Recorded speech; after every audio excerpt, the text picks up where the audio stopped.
Good morning, everyone, and welcome to IDBI Capital Morning Podcast, where we share our views for the markets and overall sector-specific highlights.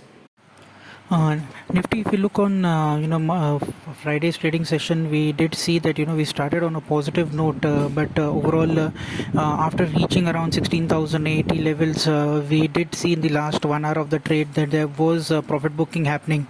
Overall, if we see, then at the start of the day for the entire session, it was more of a short covering rally. It was just because of that last 1 hour's dip where we closed on a mildly negative note. On an optical basis, it looks at long liquidation, but it was majorly of short covering in Nifty, where 5% of positions were covered by the shorts in Nifty.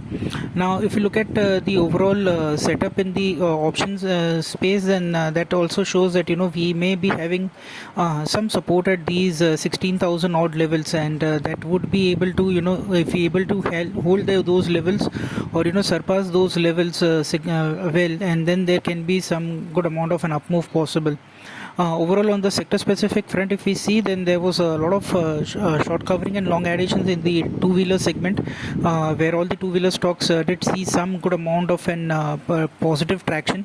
Besides that, also capital goods stocks have seen some good amount of traction on the long side. So those two segments are critically to be watched out for.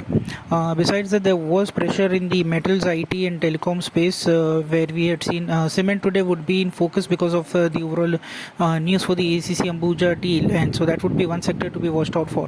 Now, important thing is that we have seen that FMCG, after a lull of around last few months, now has been seeing consistent up moves and long additions. So the entire FMCG pack would be to be watched out for, and it would be one pack which should be kept in focus, and that can be one of the outperformers going forward.